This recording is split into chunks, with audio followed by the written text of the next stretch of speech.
The day I discovered what true betrayal felt like, I was sitting at our mahogany dining table, surrounded by college acceptance letters. Harvard, Stanford, MIT. Their prestigious letterheads scattered before me like fallen leaves. My hands trembled as I held the latest one from Princeton, their words of congratulation blurring through my tears. Mom, Dad, I got in. I got into Princeton. My voice echoed through our sprawling Victorian home, a house that had witnessed 3 generations of the Montgomery family's success. My mother's heels clicked against the hardwood floors as she approached, her face bearing an expression I couldn't quite read. Behind her, my father's heavy footsteps followed, his usual confident stride somehow hesitant. "That's wonderful, Catherine," my mother said, but her tone carried none of the excitement I'd expected. She exchanged a glance with my father, who cleared his throat and loosened his silk tie. "Sit down, Kathy. We need to talk." I sank back into my chair, the acceptance letter still clutched in my hands. Something in their demeanor made my stomach twist into knots.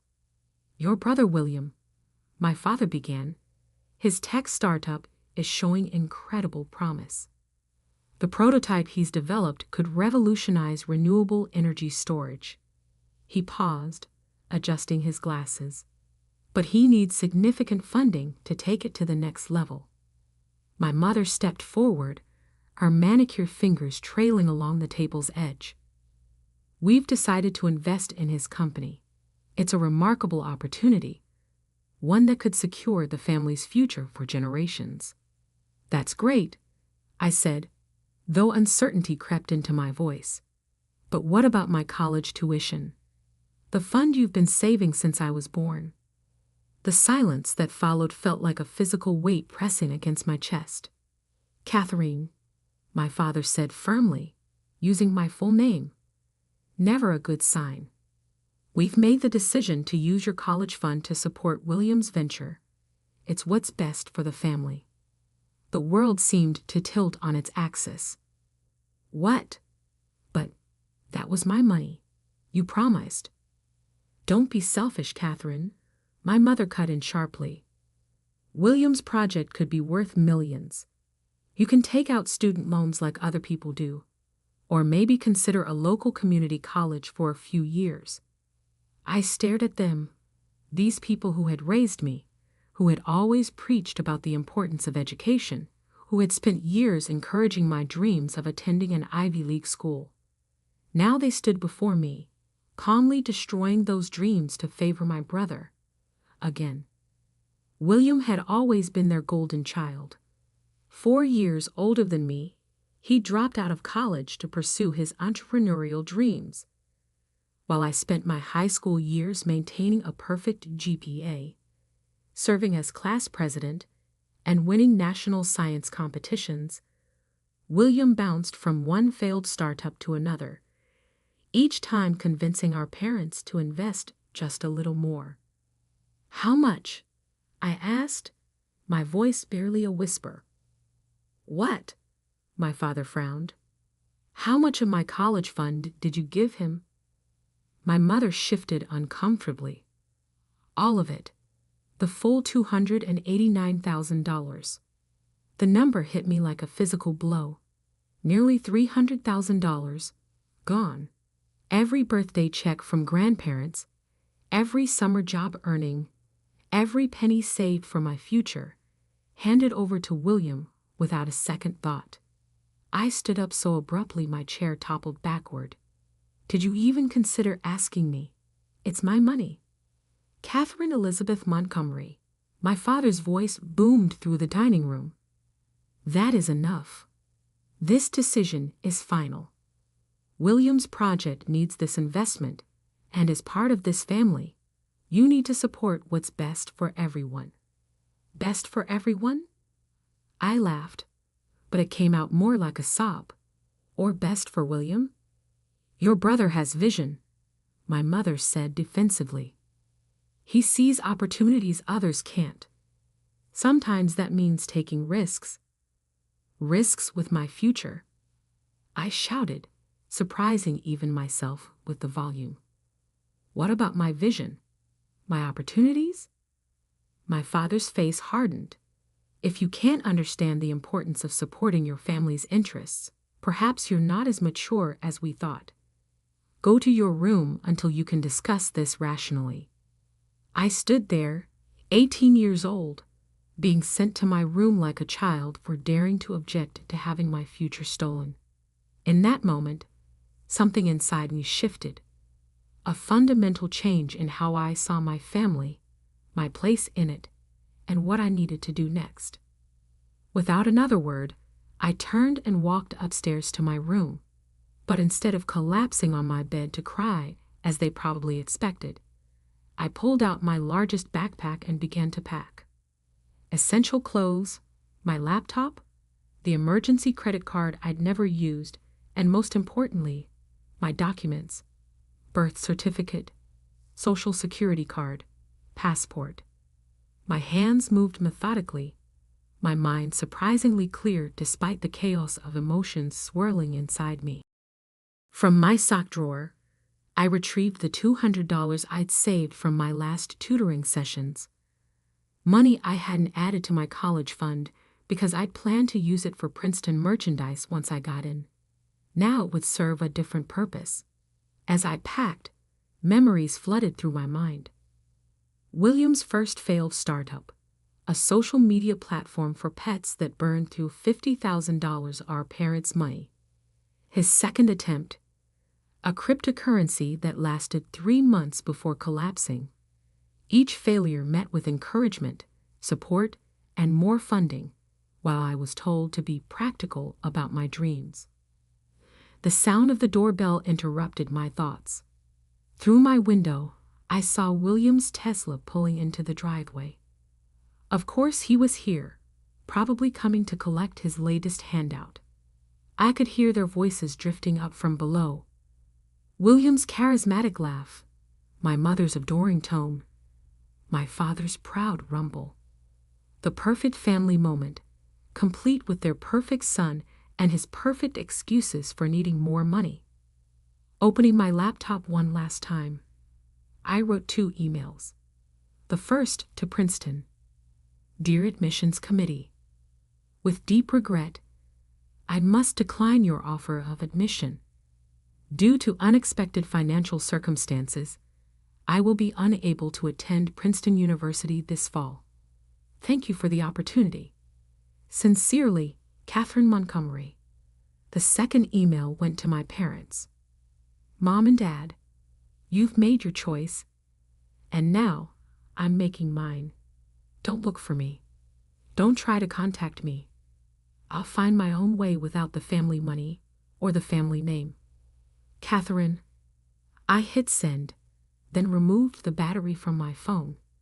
From downstairs, I could hear William launching into another enthusiastic pitch about his revolutionary technology.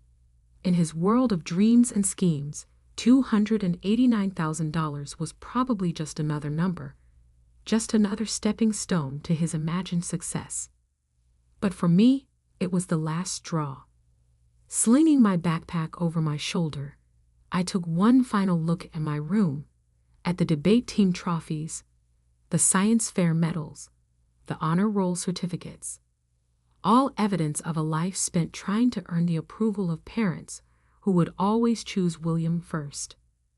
I climbed down the trellis outside my window, something I hadn't done since I was 14. My feet hit the ground softly, and without looking back, I walked away from the Montgomery family estate. In my pocket was $200. In my head was a lifetime of straight A's and academic achievements. And in my heart was a burning determination to prove that they had made the biggest mistake of their lives. I didn't know then that 10 years later, I would be sitting across from them in a corporate boardroom, watching them pitch their failing company to potential investors, not realizing that their last hope for salvation was the daughter they had dismissed so easily. But that part of the story would come later. First, I had to build something from nothing. First, I had to become someone they would never expect their practical daughter to be. With each step away from my childhood home, my resolve strengthened. They wanted to bet everything on William. Fine. I would bet everything on myself. And I wouldn't need their $289,000 to do it. The first night of freedom tasted like cheap coffee and desperation. I sat in a 24-hour diner on the outskirts of Boston, my backpack tucked securely under my feet, watching my phone battery slowly die. Before it went dark completely, I saw 17 missed calls from my mother, 5 from my father, and 1 text from William. "Don't be dramatic, Kathy. Come home." I ordered another coffee, spreading my remaining cash on the laminate table. $178.42. The bus ticket from Connecticut had taken a bigger bite than expected. "More coffee, hun?" The waitress, Maria, had kind eyes and wore a name tag with 5 gold stars. "Thanks," I said, then hesitated. "Are you hiring?" She looked me over. Pristine college interview clothes, expensive laptop, the obvious signs of a privileged kid playing runaway. But something in my expression must have touched her because she didn't immediately dismiss me. "Kitchen help," she said finally. 6 to 2, minimum wage plus tip split. "Start tomorrow if you want." I nodded, relief flooding through me. "I'll be here." "There's a motel down the street," she added, scribbling on her order pad. "Tell Jimmy that Maria sent you. He'll give you the weekly rate." That night, in a motel room that smelled of old cigarettes and cleaning supplies, I opened my laptop and began to plan.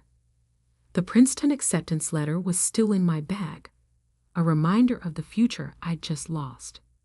But as I stared at it, an idea began to form. I'd spent my high school years tutoring rich kids in advanced mathematics and sciences. Their parents paid premium rates for my services because I got results: perfect SAT scores, improved GPAs, early college admissions. I'd always seen it as a way to earn extra money for college. Now, I saw it as the foundation for something bigger.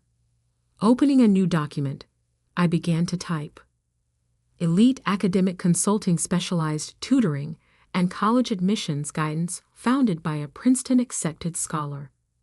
I worked through the night, building a simple website using my coding skills from AP Computer Science. By dawn, I had created professional-looking business cards at an all-night print shop, spending $50 of my precious savings. The next 6 months fell into a grueling routine. From 6 a.m. to 2 p.m., I worked at the diner, learning every aspect of the business I could. Maria, it turned out, had owned the place for 20 years. She taught me about inventory management, staff scheduling, and most importantly, how to read people. From 3 p.m. to 9 p.m., I built my tutoring business. My first client came from a regular at the diner who overheard me helping Maria's daughter with calculus during my break. Word spread quickly among the wealthy suburbs of Boston. There was a young tutor who had gotten into Princeton, but chose to defer, who could explain complex concepts clearly, who guaranteed results. I never mentioned my real last name. Catherine Montgomery became Kate Morgan, and my clients never questioned it. They cared about results, not pedigree. By month 3, I was making enough from tutoring to quit the diner, though I still helped Maria with her books on weekends. She'd become something between a friend and a mentor, teaching me lessons about business that no Ivy League school could match. "You're good with numbers," she said one Sunday, watching me optimize her inventory system. "But you're better with people. That's where real money is made." She was right. My tutoring clients weren't just paying for academic help. They were paying for confidence, for hope, for a chance at the future their children dreamed of. It was something I understood intimately. One day, as I was reviewing a student's college essay, his mother made an offhand comment that would change everything. If only you could clone yourself. Every parent in Boston would hire you. That night, I couldn't sleep. Clone myself? No, but I could scale. I reached out to other high-achieving students who had gotten into top colleges but chose to take gap years. Many were brilliant, but needed money, just like me. I offered them a proposition: work under my brand, use my methods, and earn 70% of the fees while I handled marketing and client acquisition. Within 2 months, Elite Academic Consulting had 10 tutors. Within 6 months, we had offices in Boston, New York, and Greenwich, Connecticut, though I carefully avoided any locations too close to my family's social circle. My first million came faster than I expected, earned through a combination of the tutoring business and strategic investments in tech stocks. I lived modestly, pouring every spare dollar into expansion. While William was probably still burning through my college fund on his latest venture, I was building something sustainable. But I knew tutoring was just the beginning. Through my wealthy clients, I began to hear whispers about investment opportunities, startups seeking funding, established companies looking for fresh perspectives. I listened, learned, and most importantly, I planned. The breakthrough came during a tutoring session with Emma Chen, daughter of tech mogul James Chen. As I helped her with advanced economics, I noticed the investment prospectus for his company, Chen Tech Solutions, lying open on his home office desk. "Dad's worried," Emma confided during our study break. "The new energy storage project is failing, but he's invested too much to back out now." Energy storage, just like William's supposed revolutionary technology. I spent that night researching Chen Tech's project, and by morning, I knew 2 things. First, their approach was fundamentally flawed, and second, I knew how to fix it. It took 3 weeks to get a meeting with James Chen, using every connection I'd built through my tutoring network. When I finally sat across from him in his corner office, he looked amused. "Miss Morgan," he said, "my daughter speaks highly of you. But what makes you think you understand energy storage technology?" I opened my laptop and began my presentation. 4 hours later, he wasn't smiling anymore. Instead, he was offering me a partnership. 30% stake, he said, if you can deliver what you're promising. I countered with 40% and full control of the technical development. He agreed. 6 months later, Chen Tech's new energy storage system was revolutionizing the industry.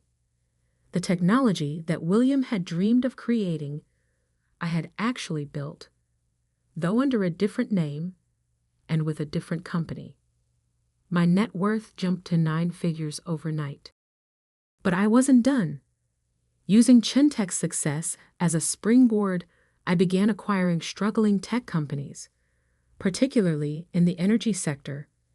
Each acquisition was done through shell companies and holding firms, always keeping the name Catherine Morgan separate from the growing business empire. I hired the best lawyers and accountants to create a labyrinth of corporations that all led back to Morgan Enterprises, my private holding company. To the outside world, Morgan Enterprises was run by a reclusive CEO who never gave interviews or appeared in public. Years passed. My empire grew. I moved from Boston to New York to Silicon Valley, always staying ahead of any chance encounters with my family. Through discreet sources, I kept tabs on them. William's string of failures continued, each one funded by my parents' dwindling resources. The Montgomery family fortune, built over generations, was being bulled dry by their blind faith in their son. Then one morning in my San Francisco penthouse office, my assistant brought me interesting news. Montgomery Technologies is looking for investors, she said, placing the report on my desk. They're on the verge of bankruptcy. Your father is meeting with potential buyers next week. I picked up the report, a smile playing at my lips. After 10 years, everything had come full circle. Schedule a meeting, I said, but use the Morgan Enterprises letterhead. Let's see if they recognize the daughter they threw away. It was time to show my family exactly what their practical daughter had become. The Montgomery Technologies building hadn't changed much in 10 years. The same pretentious granite facade, the same gold lettering above the entrance, the same security guard who never looked up from his crossword puzzle. But now, walking through the revolving doors in my Armani suit, I was no longer the teenage girl they had dismissed so easily. Miss Morgan? A young assistant hurried forward. The board is waiting in the main conference room. May I take your coat? I handed her my coat, suppressing a smile. My mother had always insisted that true power dressed in designer labels. Today, I wore enough worth of clothing to fund one of William's failed startups. Coffee? The assistant asked. Green tea, I replied, remembering how my mother used to mock my preference for tea over coffee. Proper brewing time, no sugar. The elevator ride to the top floor gave me time to center myself.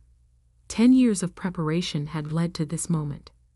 Through my network of shell companies and discrete investments, I had systematically acquired Montgomery Technologies' debt, positioned myself as their only viable lifeline, and now held their fate in my hands.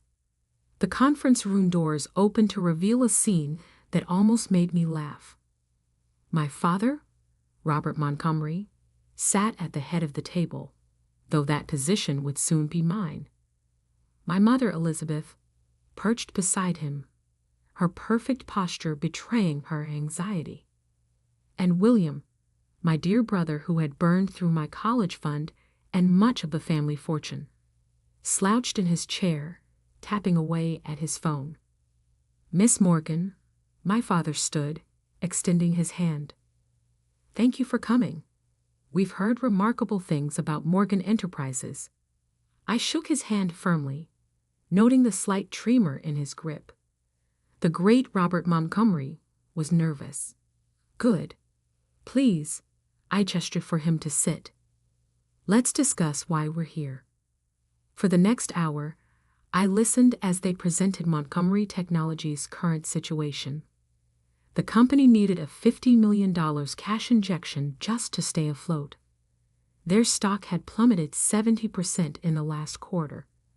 And William's latest venture, another attempt at revolutionary energy storage technology, had drained their remaining reserves. We believe with proper investment, my father continued, his voice carrying that same persuasive tone he'd used when telling me to be practical about my dreams, Montgomery Technologies could return to its former glory. I opened my laptop, displaying a series of graphs on the conference room screen. Your company's decline began approximately 10 years ago, I said, watching their faces carefully, coinciding with a series of interesting investment decisions. William shifted uncomfortably. My mother's perfectly manicured fingers drummed against the table. We took some calculated risks, my father defended. Calculated? I raised an eyebrow. Like investing $289,000 in an unproven energy storage concept. The room fell silent. That specific number, the exact amount of my stolen college fund, hung in the air like an accusation. How did you? William started, then caught himself. I stood, walking to the window that overlooked the city. Tell me, Mr. Montgomery, what would you say was your biggest mistake in business? My father cleared his throat. Perhaps expanding too quickly in certain markets. No, I cut him off, turning to face them. Your biggest mistake was sitting in this room 10 years ago, thinking she would just accept your decision and fade into the background. The color drained from my mother's face. William's phone clattered to the table. My father's expression froze in dawning recognition. Catherine? I smiled, savoring the moment. Hello, Dad. Mom. William. It's been a while. This is impossible, William sputtered. You're Catherine Morgan? Actually, it's Catherine Montgomery Morgan now, legally changed. I sat back down, enjoying their shocked expressions. But you'd know that if you'd bothered to look for me these past 10 years. My mother found her voice first. Darling, we tried to find you. No, I cut her off. You half-heartedly called around for a few weeks, then decided I was being dramatic and would come home when I ran out of money. I looked at William. How did that energy storage technology work out, by the way? The one you needed my college fund for? He flushed red. There were unexpected complications. Funny, I interrupted again, pulling up another presentation. Because Morgan Enterprises' subsidiary, Chentech Solutions, seems to have solved those complications quite successfully. I displayed the schematics of the energy storage system I'd helped develop, the one that had made me my first billion. My father's business instincts finally kicked in. You own Chentech? Among other things. I began listing companies on the screen. Chentech Solutions, Elite Academic Consulting, Morgan Global Ventures, and as of last month, approximately 40% of Montgomery Technology's outstanding debt. The room spun into chaos. William jumped up, knocking over his chair. My mother pressed her hands to her face. My father just stared, his empire crumbling before his eyes. Why? He finally asked. Why not just tell us who you were? I leaned forward, meeting his gaze. Because you needed to see me as you truly are. Not as parents facing their daughter, but as failing business people facing someone more successful than they ever imagined I could be. What do you want? William demanded. Revenge? I laughed. Revenge? Brother dear, if I wanted revenge, I would have bought this company 6 months ago and fired you all immediately. I stood, straightening my suit. No. What I want is to fix what you broke. What does that mean? My mother asked quietly. It means I'm offering to save Montgomery Technologies.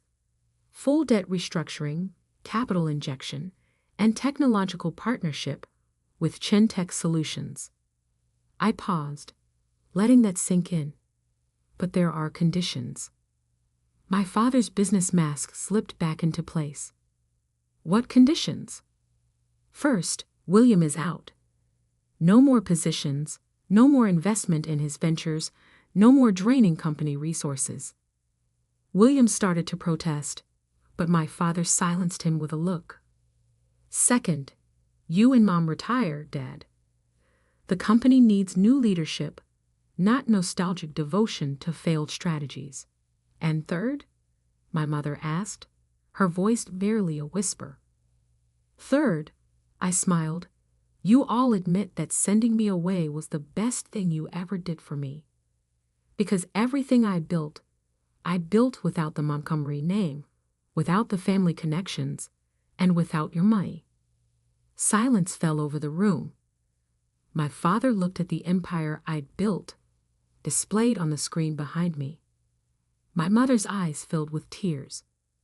Whether from pride or regret, I couldn't tell. William slumped in his chair, finally confronting the reality that his younger sister had achieved everything he'd failed to do. Do we have a deal? I asked, knowing the answer before they spoke. My father nodded slowly. We do, Miss Morgan. Good.